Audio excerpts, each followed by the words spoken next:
Episode 13 of the Jesus Cartel. Here with me, as always, Mr. Clay Russell. Clay, how are things going, man? Things good? Things are good, man. Things are good. How are things with you? Man, everything is excellent. Just every week that passes is another week closer to us having a baby, and so she's due January 4th, Okay. which seems far away, but it's not. Once you which I mean, you're familiar. Once you kind of hit fall season, Christmas happens almost immediately, it seems. And so, this is going to probably be a Christmas baby for us. Other than Aria, all of our babies came early. And so we're just kind of gearing up for that. And, the family's getting back in the groove of doing school stuff. And then Aria and Courtney have been working together on getting some projects done to donate money to some families and stuff like that, which has been really cool to watch Aria have her own heart for missions, because that was her idea. Right. And I saw a post on that and some different items they were looking at and different things like that. Can you tell us a little bit more about that for somebody that doesn't know? Yeah, no, I mean, they got like a whole name and everything, right? Yeah, not really. That would be really more something Courtney would have to tell you about, because they're the ones that have done all of the work on it, which, you can look at that two different ways. You can look at it as me not having any idea what's going on, and I'm fine if that's how you want to look at it. But to me, it's exciting, because as a father and as a husband, you want nothing more than your family's relationship with Jesus to stand on its own. Right. And so they don't have to have dad, the pastor, quote unquote, tell them, hey, we need to be given. Hey, this is who we need to be given to. Hey, this is how we need to do it. No, my 6-year-old is figuring all of this out, and she tells me about the projects that they're doing, and she tells me about the donations they're getting.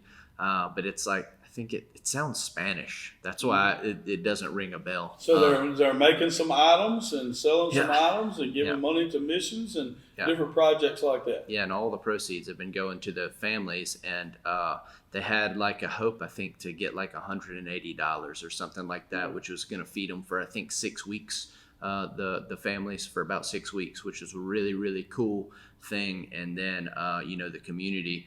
We live in a fantastic community. We really do. A lot of people have a lot of negative things to say about the community, but you can say something negative about anything. The reality is we have a really good community, and the community around here stepped up and went above and beyond, and they raised well more than what their goal was. And I'd have to ask Courtney how many weeks it is that they ended up being able to pay, but I think they more than doubled what their goal was. And it was a pretty lofty goal to begin with for a 6-year-old to partner with her mom and raise money to feed families. But man, it's beautiful just to see my family continuing to develop and just learn what it means to serve people. Yeah, so we teach people that it's one thing to hear about something and to do what you're told. It's another thing to be part of the business. God calls us a friend. He doesn't call us a servant, because the servant doesn't know the master's business, but he calls us a friend. And as you get to know the business of the Lord, serving people and everything, then you're a lot more part of it. Well, Aria is spearheading this at 6 years old, and so you can't be more of a part of the business than she is, or the ministry than she is. And so she's really taken on that role, and you can't help but continue to grow from there. Yeah, so that's pretty cool. And her little face lights up every time somebody gives money. She there's no expectation from her that people owe her anything for this. Right. And so every time somebody will buy something that they've made or something that Courtney's been working on, man, her little heart just jumps and she gets so excited and she just wraps them up in a hug. You'd think they just gave her $1 million. It's a beautiful thing to see. It really is. And I know that she had gotten the connection when she went to Vacation Bible School at Crockett Point, because they did a mission project for, I believe, this same family or this same group. Okay. And that's where she got the idea to continue it. And so shout out to anybody at Crockett Point that was involved in the Vacation Bible School. Had a real impact on my daughter, so I'm appreciative of the work that you've done. And it's been neat. What about you? What's going on? Man, things are cool, thinking about week 13 of the Jesus Cartel. I had a lady come up to me Sunday, and she kind of waited in line to see me. I usually have several people to talk to right after church on Sunday, and a lady comes up and I go to shake her hand and she goes, "Hey, you don't know me, but I know you because I listen to the Jesus Cartel."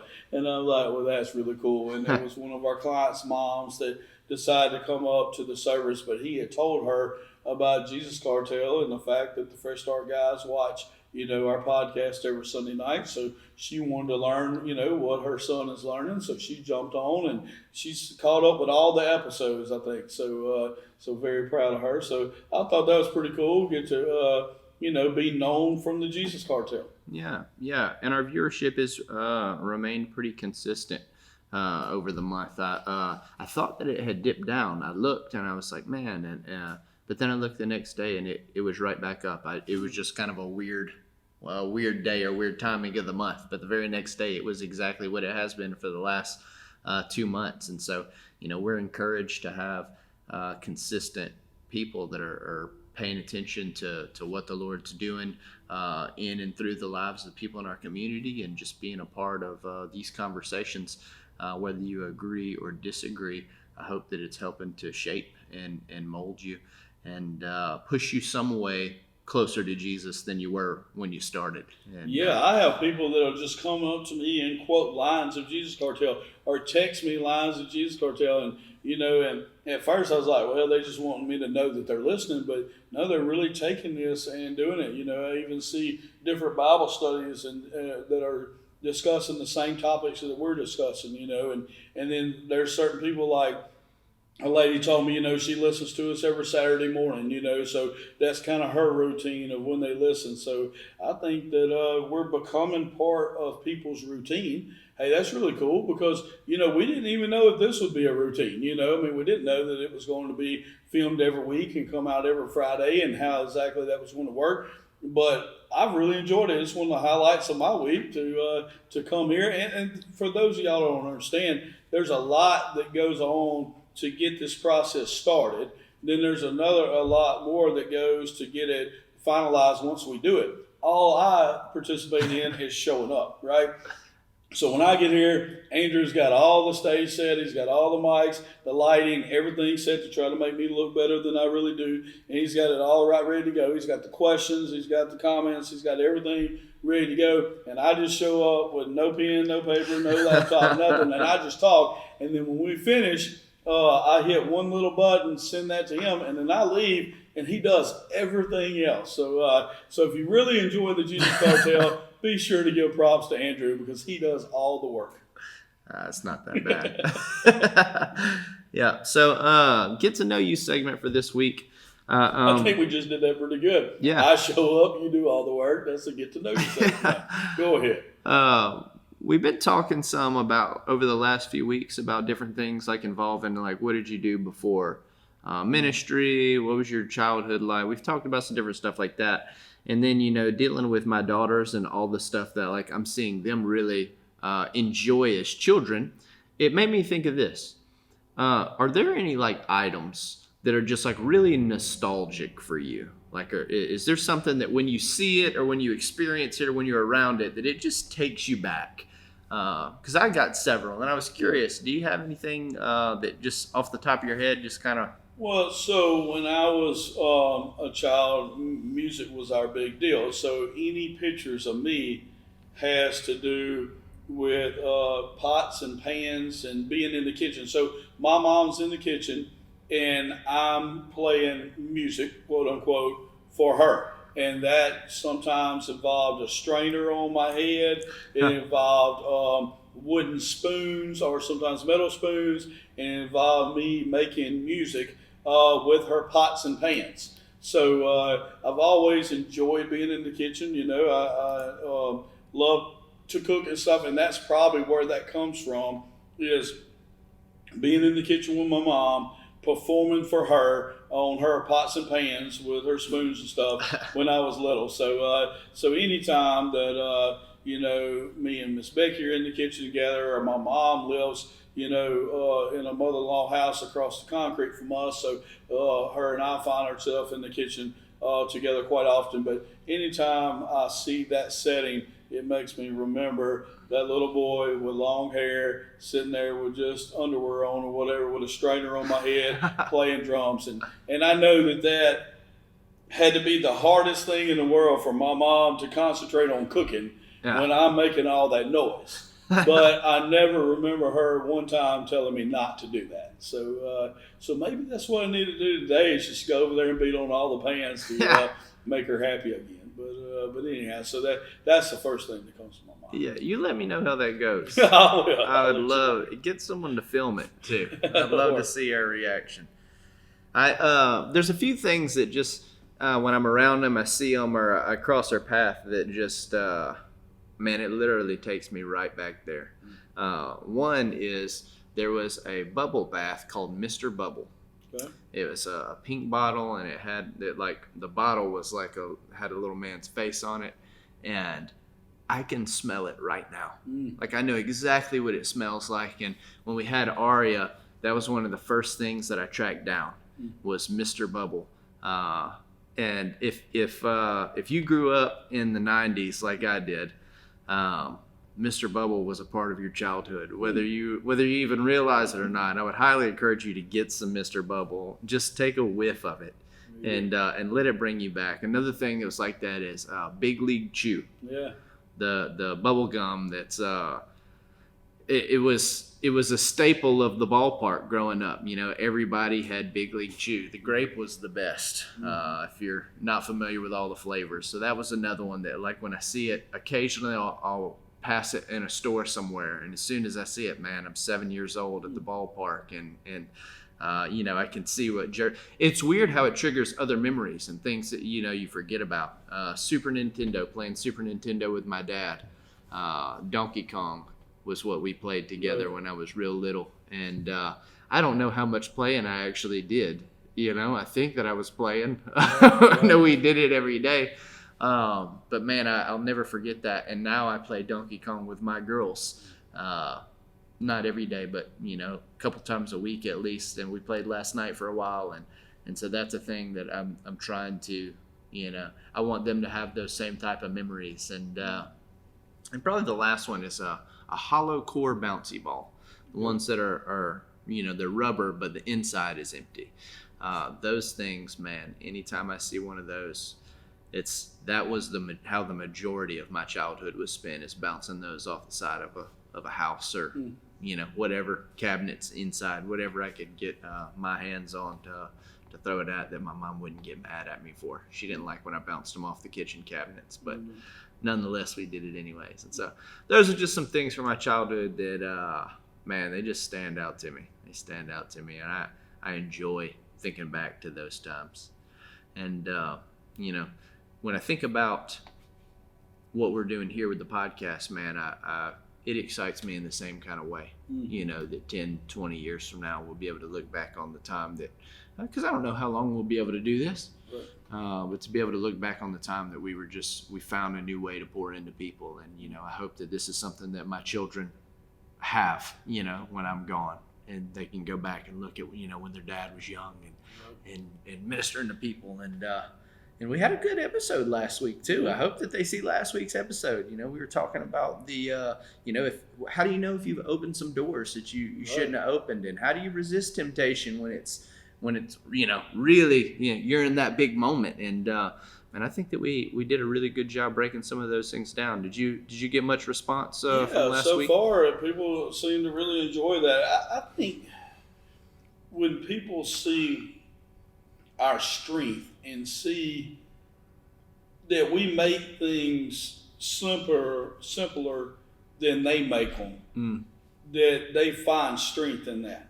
You know, when we talk about that a craving only lasts a certain amount of time, so just go do something else. You know, I mean, because that's literally what we do. And we're not just, you know, just saying those things. That's literally what we do. You know, I saw a guy the other day, and he come by me, and he was just looking at me, and he takes off running. I'm like, man, what is that all about? And then I realized that he's referring to the podcast. Yeah. When I said that sometimes you just have to run, you know, and but literally that's who we are. I mean, we don't make things complicated. We simplify things, you know, and people say all the time that, man, when I hear y'all talk, you make it sound so simple. And I'm like, because it is. You know, we don't overcomplicate things. We don't, give you some pie in the sky deal. This is what we do every day. Yeah. If we're faced with an issue, this is what we do. And so I like it. And I really think that it's helping a lot of people. Yeah, absolutely. And, the response is always good. I think that life can be as simple or as complicated as you'd like it to be. And, a lot of the times the reason that things are complicated is because we've been conditioned to think that they have to be. But they don't. I know, if there's anything in life that, I think that the majority of people would say I do well, I think that most people would say that I communicate well. That's if I was going to quit my job at Fresh Start and stop pastoring and do something else, it would be teaching communication to people. And I'm referencing that because, my wife has to deal with me constantly because everything in my mind processes first through the lens of communication. And so if a situation goes wrong, hypothetical, she runs out of gas. I start with communication. What wasn't communicated, what should have been communicated, and how, that's just the initial lens that I try to address problems through. And so we're all the time talking about, different things like that. And she's always hearing me teach on communication in our home. And there was one particular thing that, for a lot of years, just didn't really pan out well. It wasn't a bad thing. It was never ideal. And I would always tell her, when this happens, just say this. Just say this. And she never would. And for years and years and years and years, and she never did. And then finally, one day, she just says that thing. Yeah, I guess she's just so fed up that she finally just caved. She said that thing, and everything immediately changed. Mm-hmm. And she came home, and it was just, you should have seen her face. She was just like, I could not believe it. Yep. It literally was as simple as saying that. Mm-hmm. And it was just, the hearts were right on both sides of the conversation. And in the midst of the communication, that was getting muddied up. And so, I gave her a simple thing to say that preserved everyone's heart and as soon as she said it, everybody's good. And but it was simple because she finally let it be. And that's not to throw a rock at my wife. We all do that. There are things in my life that are way more complicated than they have to be. And so that's part of what we're growing through, is learning how to simplify those things. Yeah, communication is key. My girls are both, Annalisa's graduating now, but she was in the School of Business at Tech. And Elena's a senior at the School of Business and stuff. And they have a top dog competition where they match a lot of engineering students and their ideas to build something. And they match them with a College of Business student that learns how to market and how to sell something. And they put them together and make a team. And then they, enter their product in this competition. And so these engineering students are making something very complicated, that's very complex, and they know exactly what it is. They built it, they know why, but they don't know how to communicate that to the public. Yeah. And so then you take the communications person or the business guy or the salesman, and he learns just enough about that product to be able to give it to people in a way where they can receive it. And now we got a marketable product. And there's so many people that have all this on the inside, but they don't know how to communicate it, or they're trying to make it so complex that they can't even really understand it themselves. And then they hear us talk and they're like, well, that's exactly how I feel, but that's not exactly what I'm doing, because they don't realize it's really that simple. Yeah, and that's the people that you don't realize. Like, there are people in your life you enjoy talking to, but you're not exactly sure why you enjoy talking to them so much. It just seems like every time that you talk to them, things click. Those are usually people that can hear all of the mess that you're spewing and put into words what you're actually thinking. Yes. And when you have that, now I'm not talking about people who speak for you. Right. That's not good. You don't like those people. I'm talking about people who can take the 1,000 thoughts you have and make them one sentence, and you're just like, yes, that's what I'm saying. And man, it's fun to be around those people because they make our life simple. Yep. And I think that we could all we're all growing in that, but we could all use a little more simplification in life. Well, I think that's why people enjoy listening to preachers and pastors, because that's kind of our job, is to take this whole Bible and take all these things going around and give it to people in a clear manner where they can receive it. But in this forum, we're talking about the topics that other people want to hear about instead of just what we want to preach about. Sure. So that, it makes it pretty cool. Sure. And the gospel is simple. Amen. It is. So what's the question for this week? Yeah, the question for this week is, it's a fun one, I think. I'm excited to talk about it. And here's the question. I'm going to word it two different ways. One for just the sake of it being worded intellectually. Secondly, for the sake of everyone understanding, because it's a little hard even for me to understand the intellectual version of it. But here it is. How do I justify accountability to the people around me? Right? And so when in life, we're called to hold people around me accountable. But sometimes when we do that, it upsets other people that weren't necessarily directly involved in the situation. And so how do I justify me holding you accountable to the other people around that saw the situation and are mad at me now because of whatever transpired here? And the kind of funny way to word that, where I think everybody would understand, is should snitches get stitches? And I think everybody kind of, if you were a little confused following me at first, I think you get it now. So what's kind of your thoughts on accountability and how that works within the community, because it does impact the community. Yeah, definitely. So I want to start by saying this. I love accountability. I think it is one of the bases of Christianity, of community. I believe that it shows love. It shows attention. I believe in holding people accountable, and I believe in people holding me accountable. I like both sides of it. I'm probably better at being accountable to other people than I am at holding other people accountable. I'm probably better at that, but at the same time, I enjoy both aspects of it. When we came to Christ, it was a big group of us that came to Christ, and we didn't have a fresh start. We didn't have a rehab. We didn't have anything like that. We just had each other. We had the Word, we had our new relationship with God, and we had each other. And, we're going to church that, you hear a 30-minute sermon, twice a week, but we hung out with each other all the time, and we held each other accountable, and we learned together, and we grew together. But it's hard to have community without having accountability. And a lot of times you'll see that, so, with the question, sometimes when I hold people accountable, there is going to be some backlash from some other people that may not understand that relationship and may not understand that. And then when people hold me accountable, there may be some people that look on the outside like, man, you're pretty rough on him in this area or whatever. But what they don't understand is that I've asked for that. Yeah. I've submitted to that. I agree with that, And when people ask me to hold them accountable, man, I make sure that that's what they really want. Yeah. Because we don't have to have that to be friends. Mm-hmm.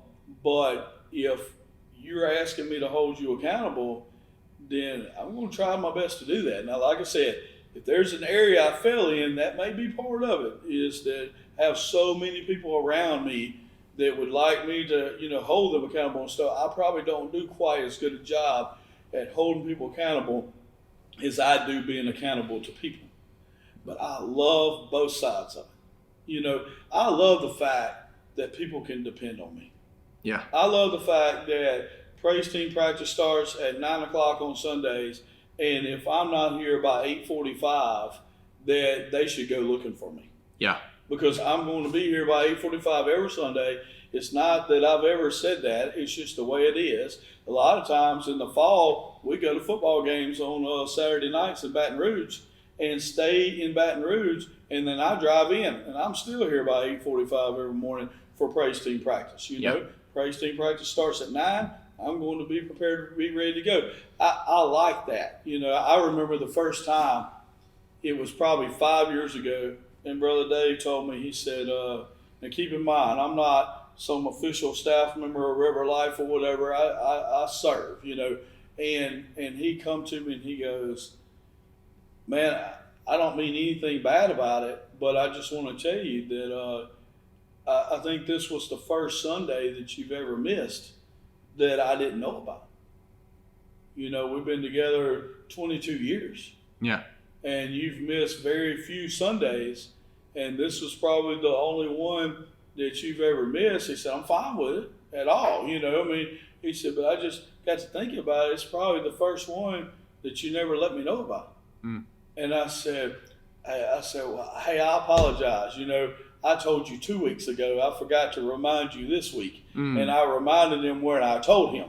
And he goes, well, there he goes. You still got the streak. Yeah. And I told him I just forgot to remind him the next week, And so, but I enjoy that. I enjoy that I'm a person that can be counted on. So that it's easy for me to hold other people accountable because I am very accountable in my life. Yeah. Does that all make sense? Yeah, no, absolutely. And, I want to dive into a particular niche part of this conversation.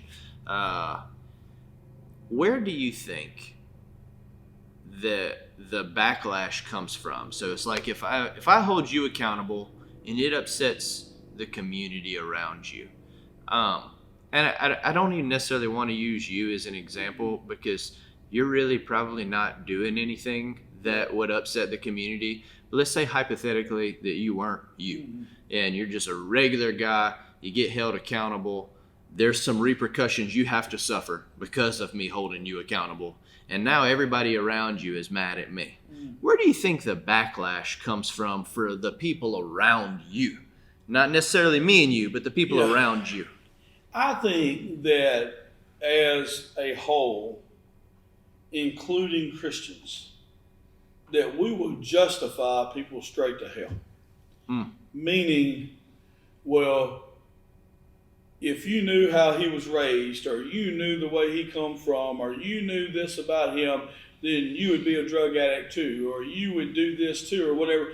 And I think as people, we sympathize with people too much that we would justify them straight into hell, straight into not doing what God's called them to do. Yeah. And I think that's a problem, because I think that we don't like the justice side. We don't like we don't like that side of things so much. We want to sympathize with people, and we call it loving on them, but really we're just enabling them to continue to do wrong. Yeah. Which is going to hurt them now and in the end and, in the future. And so I think that as a society, we want to sympathize too much and, and hold people's hands too much and enable them. And I think it is really wrong, so that when somebody does stand up and say, no, that's not the way you're supposed to do it, that's not the way we do this,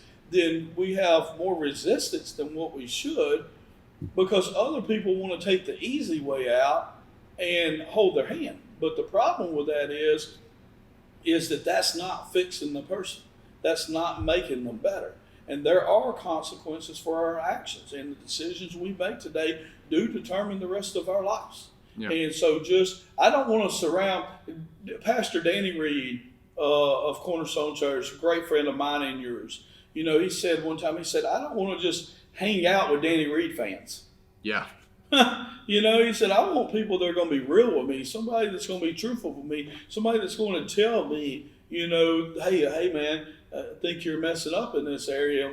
He said, I need some people like that in my life. He said, I got a bunch of Danny Reed fans, but I need some people that's going to be straight with me. Well, that's accountability. That's what it is. So if I'm straight with Danny Reed and I tell him something, hey, he asked for it and he respects it. Yeah. Now his mama and some of them may not. They're like, man, Clay's kind of rough on Danny.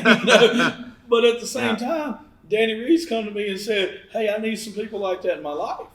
Well, if I'm going to be that man in his life, then hey, that's a little difficult.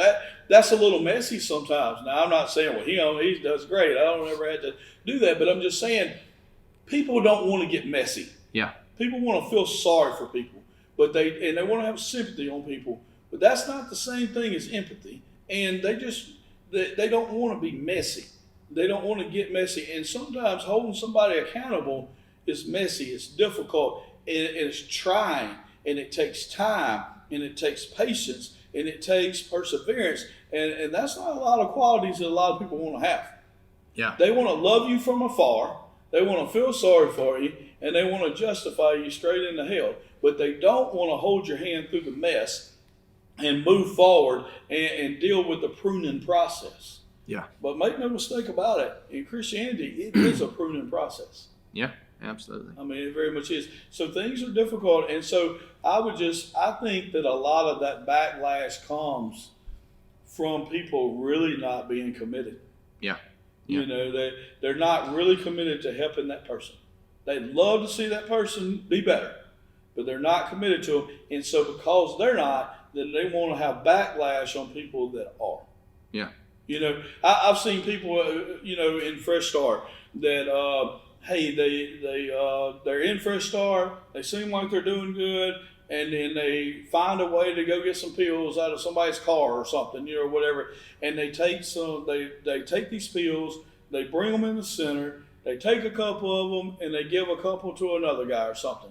And then we find out about it, we remove them from the program, and then their mama's like, well, what did you expect them to do? They're a drug addict. You're just going to kick them out because they found pills and they took them? Like, yep. Mm. And they can't understand it, and they want to act like I'm the one that took the pills. Yeah. Or I'm the one that gave them the pills or whatever. And they're so upset at me because we had to release them to the program. So I let them know, hey, look, sometimes I have to do not what's best for the person, but what's best for the center as a whole, because, I got, 60 other guys in here that don't want to be around pills, Yeah. But then the other side of it is I'm also doing, in a lot of those cases, what's best for that person too. Yeah. Because they need to understand the consequences to their action. Now, after they've been out of the program for a little while, they want to reapply and come back in, and we'll accept them every single time. And won't even remember what happened before. And we'll start new and give them everything we got. But there is an accountability process there. Yeah. Yeah. I understand. I agree. And so but you do get the backlash. Yeah, for sure. Well, in light of what you're saying, especially about Danny, I feel like I need to address something with him. Danny, I think you're too handsome to be a pastor. It's very distracting, and I just want you to think about that. I tell you what's funny about that is we are talking about a pastor that's very busy, that is, preaching in the prisons, preaching all kind of people. We got all kind of community projects going on. If you're in the Miss Lou area, in the, Vidalia, Faraday, Vidalia, Natchez area, and you're not going to Cornerstone, I don't know what's going on. But anyhow, great church, great body, great work there. But, he is just a top-notch guy, but he's also always trying to get better. Yeah. All the time and trying to grow there. And but what I wanted to say is this: even though he's as busy as he is and he's got all that going on, Andrew made that comment to him because he knows that Danny's going to watch this podcast. For sure, he will. You know what I'm saying? Yeah. He knows he can depend on Danny Reed, Pastor Danny Reed, that's got way too much going on, but he can depend on him to be watching this podcast. That's why we can give a special message to him and know that he's going to receive it. I like that. I like accountability. That doesn't mean every pastor's got to listen to the Jesus Cartel, but we know that Danny does. And look at how it impacts the relationship. Amen. You're able to have conversations you couldn't have if somebody wasn't dependable, And so, it's a big deal. Here's what I think about the whole accountability thing and kind of how it impacts the people around you. I think that if I were to correct you on something and it offended the people around you, oftentimes, maybe the majority of the time, I don't want to, overreach the bounds here, but I would probably say that most of the time it's because the people around you are putting themselves in your shoes. Mm-hmm. And they're saying, man, if I do something wrong, then that guy is going to turn me in or say something to me. And that's what's frustrating. They don't even care about you. Mm-hmm. They don't even care about you. And here's how I know they don't care about you. Because you were doing something destructive with your life, and I stopped it. Mm-hmm. Do they like the way it got stopped? No. But I stopped it because I do care about you. And instead of respecting that, instead of recognizing that for what it is, they're now angry. Why? Because they still see themselves as someone who could go down that road. Mm-hmm. And as long as they see themselves as someone who could go down that road, they're going to get offended at accountability. Here's the reason I don't get offended. When if somebody called you, if you were doing something destructive with your life, somebody called you on it and it got you removed from Fresh Start as director. Obviously, I don't think that would ever happen, but you understand. Hypothetically, if that happened, I wouldn't be mad at whoever said what was said. You know why I wouldn't be mad? Because they saw something destructive in your life that was going to lead you down a path that was going to hurt you, was going to hurt your family. And there's no reason. I'm glad that got brought to light. I'm glad that got brought to light so that it can become light. When darkness is exposed to light, it's not temporary. It becomes light. And so I'm not mad because I don't see myself, like I'm not looking at the situation and saying, oh man, well, when I do something bad, then this is going to happen to me. I don't even see myself that way. I'm not putting myself in your shoes. I'm not in your shoes. And so that would be the first thing. Is that stop putting yourself in the shoes of the person who did wrong. See yourself as someone who's not going to do wrong, right? If you become a new creation, you have the Spirit of Christ on the inside of you, you don't have to continue doing the things that you were doing. You don't have to cut corners. You don't have to break rules. You don't have to do any of those things. You may choose to, but that's a choice. There's no reason that you have to do it. And so if you feel like that could happen to you, it's because you're running the risk of it happening to you. You need to stop. The second thing is this, and I'm just going to get real personal with it, because you brought the somebody brings in pills kind of situation, and somebody says something about it, and now they've been dismissed from the program, and now everybody's mad at the person that said something about it. It's like, man, what about that guy? Here's what you have to understand. If you know that has happened, and you know what drugs and alcohol did to this person and did to their family, here's what you're saying by not saying anything. Nobody wants to admit this. I'm just to say it as real and as raw as can be said. You're saying, I don't care if your kids grow up without a father. Yep. I don't care if your wife doesn't have a husband. I'm not saying anything. It doesn't matter to me that this will ruin your family. Mm-hmm. It doesn't matter to me that this will ruin your future. You don't matter to me. That's what they're saying. I agree. And in their mind and in their heart, somehow they've created a feelings-based situation, which is we've talked about. Right. Never what should be still. You're a feelings-based loyalty that says that was wrong. That is not loyalty. No. Loyalty is protecting the person you care about, not letting them walk into destruction. And you can't be naive to think, oh man, they're not going to do it again. Oh man, I'm just going to give them another chance. It's like, look. The reason that they're in the situation that they're in is probably because no one ever put their foot down. Right. Somebody's been enabling them their whole life. They need someone who won't. They need somebody who loves them enough not to. I have destroyed many relationships in my life by holding people accountable that didn't want to be held accountable. And I did it knowing that this might be the last time I ever talked to them. We had a situation like this just a few months ago with somebody I deeply care about. And I had to have a conversation that when I went into this conversation, it was like, I'm probably never going to talk to this person again. This is going to hurt. This is going to hurt. But we had the conversation anyways. I was willing to risk the fact that this person never talked to me again. Why? Because I love him and I knew what this was going to do to his family. I knew what it was going to do to his family, and I was willing to lose everything just to protect that. And so that's accountability. That's love. That's brotherhood. That's friendship. And you can take all the other loyalty and don't snitch and all that, and you can do something else with it because, I mean, it's just a lie.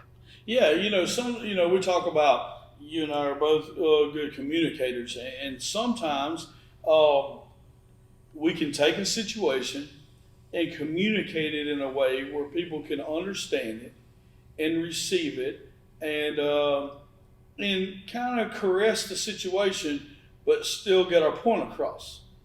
Other times, it's just got to be straight up, raw, and in your face, you know.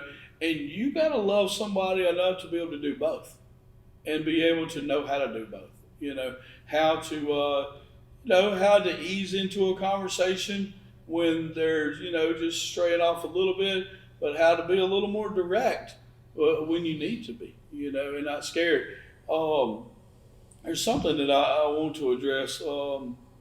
The first point that you made there. About putting them in their putting themselves in their shoes. Yeah, I want to address that.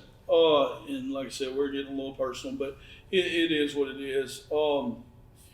We don't always, most of the time, we don't really recommend to people that's had substance use disorder issues in getting together in relationships. Yeah. Now we see it happen a ton, and I'm not, on anybody that is, but we don't play matchmaker and say, hey, you came through Fresh Start Men's and you came through Fresh Start Women's, and we think y'all need to get together. That's not something we've ever done and don't do, and that has happened. And the reason, people say, well, I want to be with somebody that understands me. So being with somebody that's been through addiction, they understand me. And then our take is, no, they understand the old you.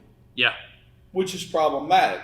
So you want to be with somebody that understands the old you. The issue with that is that means that you feel like that person that you're with, because they understand you, will be more sympathetic than somebody that's never been through that. And you're exactly right.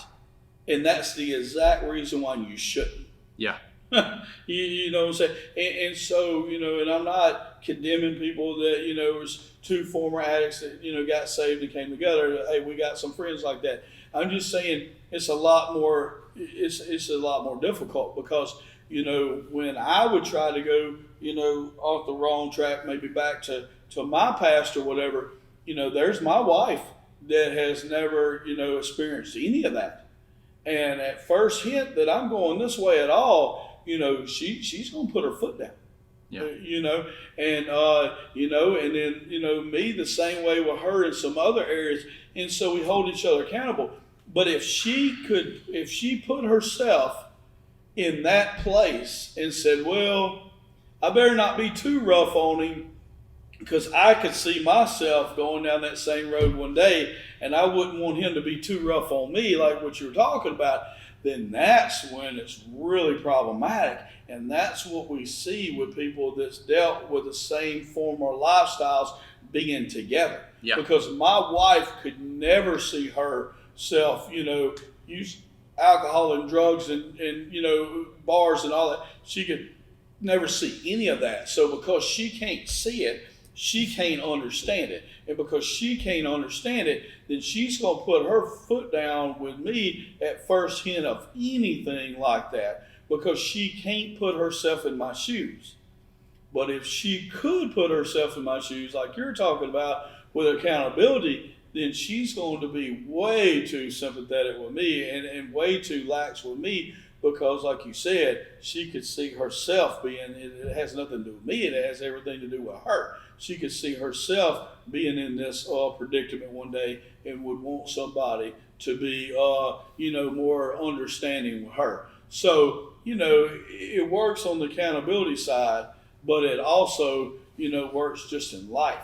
So it's really, better to be in a relationship with somebody that can't understand everything you've been through in life, Yeah, and that's an interesting point. I totally agree with it. Right. But I don't know that I've ever really considered it from that angle. Yeah. Obviously it's something that I see and I agree with.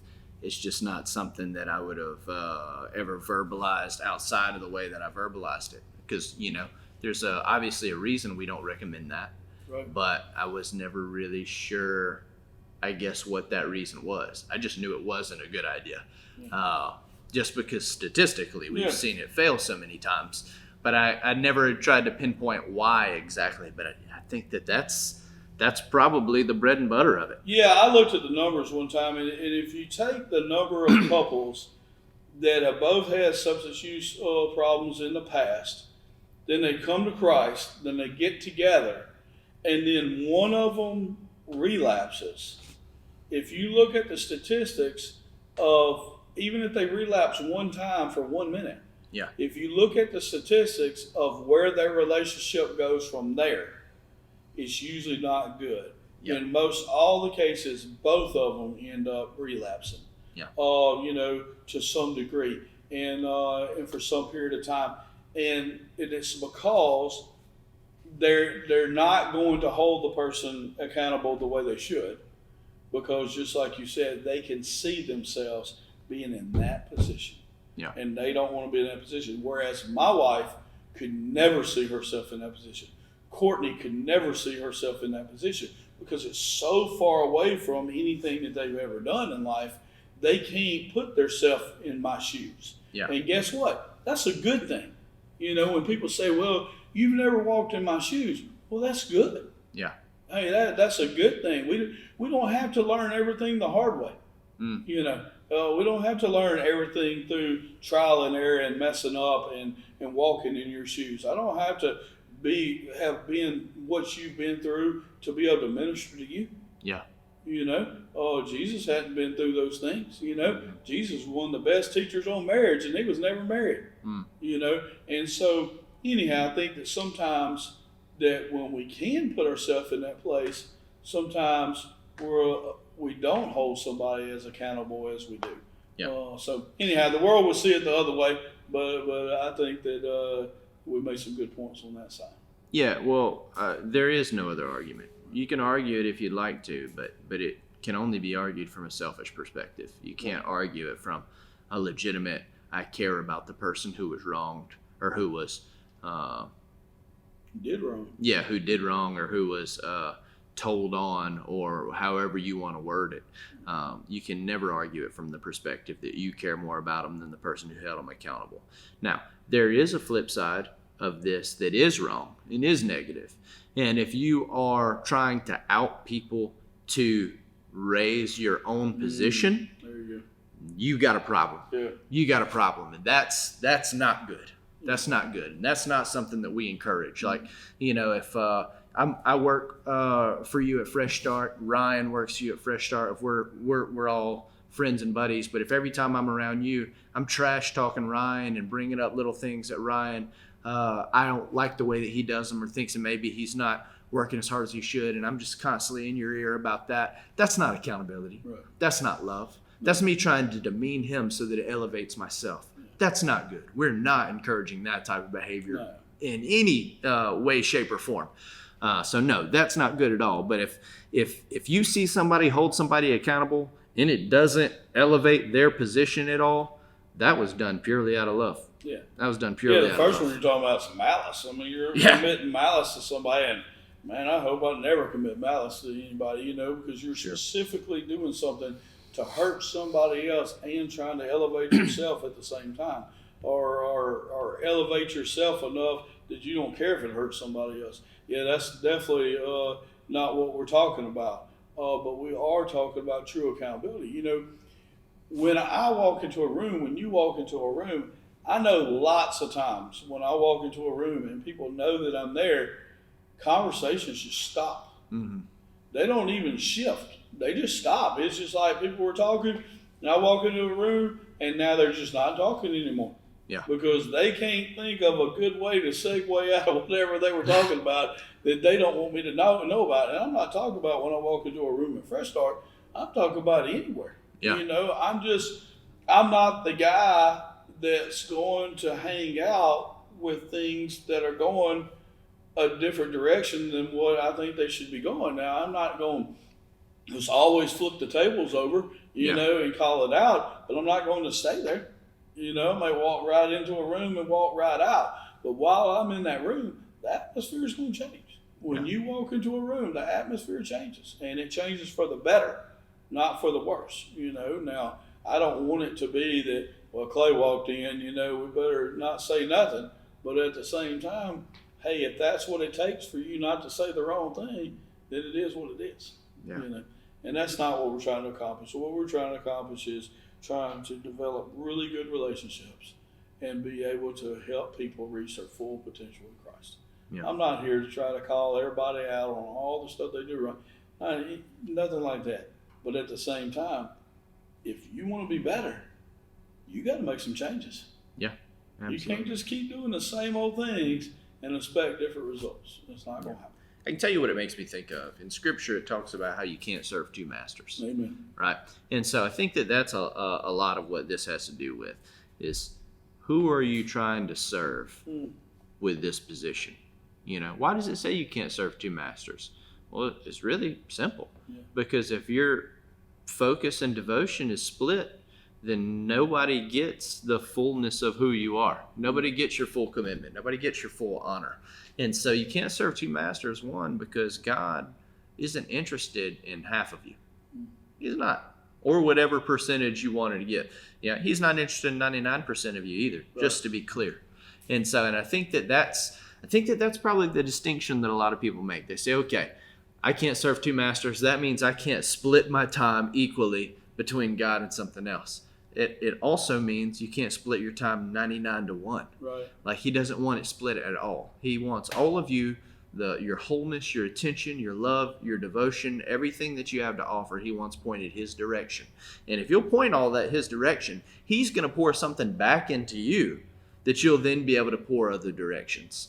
But to give anything, we have to first receive it, right? And so what's the most valuable thing that you can give anyone? The most valuable thing that you can give anyone is love without condition. Mm-hmm.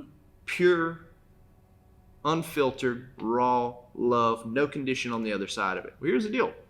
You can't create that within yourself. That can only be received. You receive unconditional love from God, and then you're able to give unconditional love to other people. But if the wholeness of your devotion isn't to God, well, we start creating conditions in our mind, right? And so now all the love we receive from God is within certain conditions. I'm behaving this way, or I'm tithing this much, or I'm doing this. And so all of that, God has some sort of formula he does up in heaven, and then he dictates how much love I'm worthy of receiving. And so all the love you're receiving from God in your mind is conditional. And so all you're now capable of giving out is conditional love to people.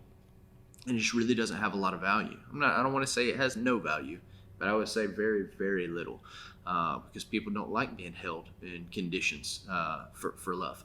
And so in order for you to get unconditional love from God, your devotion has to be solely to him. That's the only way that you're going to see that the love is without condition, because you've got to be looking at him fully to be able to see his full character and the full picture of who he is.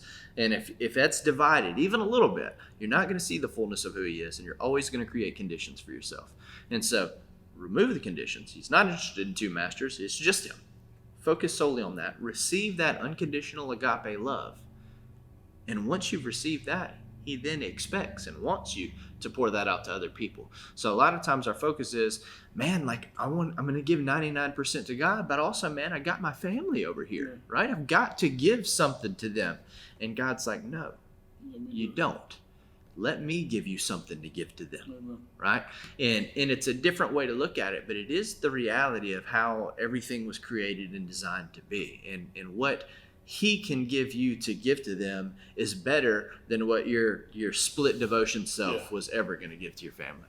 Yeah, because what you're going to give them, even though you're saying your family, and even though that sounds good, because I got to give something to my family, I got to do something for my family, that sounds really good on the surface. But what you're doing is you're going to give them what you want to give them. Mm. You're giving them something from you, not something from God. So it's selfish, and it's not long-lasting, and it's not what God would have you give. You have to receive it, like you said, from God, and then be able to give it out. You know, we tell people in marriage counseling all the time that a great marriage is not 50-50 relationship, it's 100%, 100%.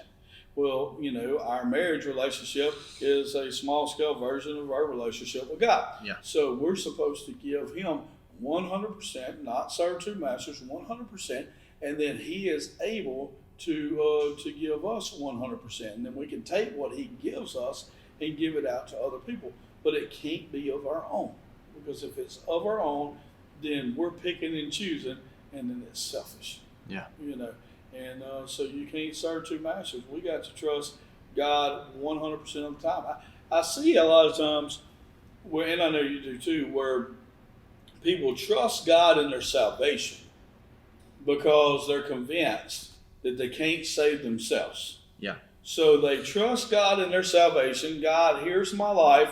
I trust you for eternity. I trust you to save me. I trust you to keep me from burning in hell. And I trust you to have me hang out with you in heaven, whatever that looks like, forever. But I can't trust you in my marriage, and I can't trust you in my family 100%. Yeah. Because I'm a man, and I know what I need, and I know what I want, and I know how to love them best. Yeah. That's really, really difficult. Yeah. It just doesn't work. Yeah, so you're serving God, but you're serving yourself too. Yeah. Now you're calling it serving your family, Mm-hmm. but really you're serving the God of you. You're serving yourself. You're basically saying, "Hey God, I trust you in all of these areas, but in this area, I really think that I know better than you. Yeah. And even if I don't know better than you, I'm still willing to let it be less than as good as it could be, just so I can be in control." Yeah. That's difficult. That's no good. Look, man, I think that we have covered this matter as well as could be covered. You got anything else that you'd like to add? No, I'm good. I'm good. Well, hey, look, check us out. YouTube, Spotify, Apple Podcasts. And that's all from me. We'll catch you on the flip side. Appreciate it.